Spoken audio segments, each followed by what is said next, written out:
आज का जो टॉपिक है that's means of spread of diseases that's epidemiology of the diseases यानी यथ वनो modes of transmission previous class में वो etiology of the diseases, that is how the diseases, causes of disease, how these are caused. So आज वो how these diseases are spread from one person to another person, यथ वनो modes of transmission.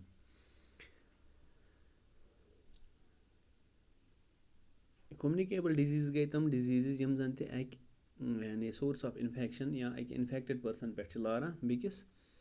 healthy persons तो अमन वो two modes of transmission आ गए direct transmission ब्या गो indirect transmission गोडु direct transmission क्या गो direct transmission गो यथ में जन तम pathogens आसन यानी इम सती disease गसान organism सती micro organisms आसन transmit गसान infected person पे healthy persons ताई directly तो अमन आस मंज का intermediate agent कहीं थी direct transmission गसान यमन दयो following तरीकों सहित गोडनथ गसान by direct contact with an infected person यानी ये नफर यानी healthy person रला यह कर अमिस गस direct contact अकिस infected person सहित फॉर यह कित पे गसित यानी यह कर अमि सहित handshake या kissing या contagious disease like chicken pox small अत में मिसाल चिकन पॉक्स स्मॉल पॉक्स या मीजल्स वगैरह ये यमन सहित या गोनोरिया सिफिलिस यम जन STDs यानी ये डायरेक्ट फिजिकल कॉन्टैक्ट गस इन्फेक्टेड पर्सन सहित ब्या दोयम तरीक अत में ड्रॉपलेट इन्फेक्शन सहित हेकी गसित कित पे थ्रू कफिंग यानी ये इन्फेक्टेड पर्सन कफ आस करान स्नीजिंग आस करान या स्पिटिंग ऑफ इन्फेक्टेड पर्सन्स यमो सहित कम डिजीज गसान यानी हेकान गसित ट्रांसमिट तथ में न्यूमोनिया डिप्थीरिया या influenza tuberculosis common cold whooping cough हम सारे हेकान गसित स्प्रेड विया ड्रॉपलेट इन्फेक्शन हम बे most common in crowded living conditions ब्या यानी त्रीम तरीक यह कॉन्टैक्ट विद सॉइल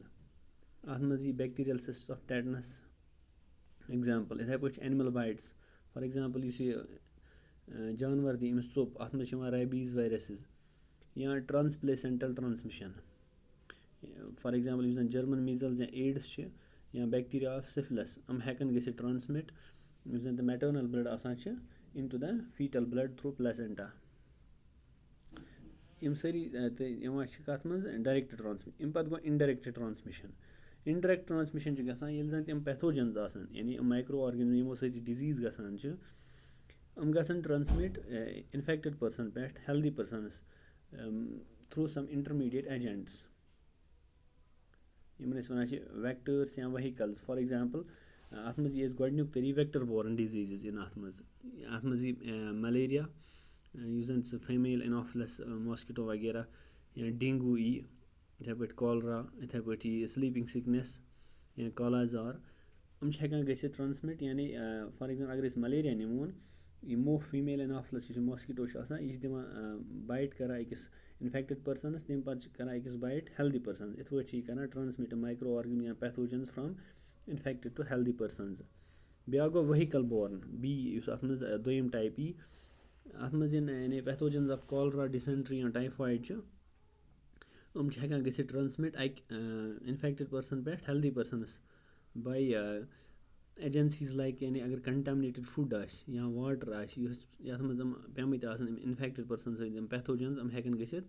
ट्रांसमिट तो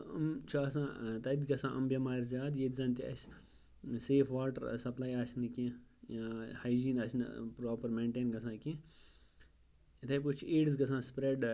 bye blood of suffering persons और सेमन डोनर्स यानी खून निन अक्स एड्स पेशेंट सुन पे यह खून बेकिस हेल्दी पर्सनस लगावन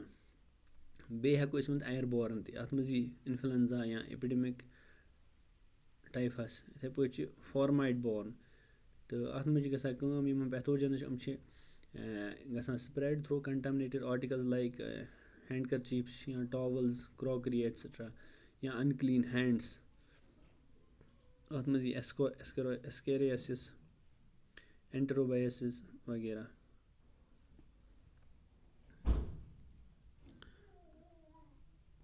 thank you.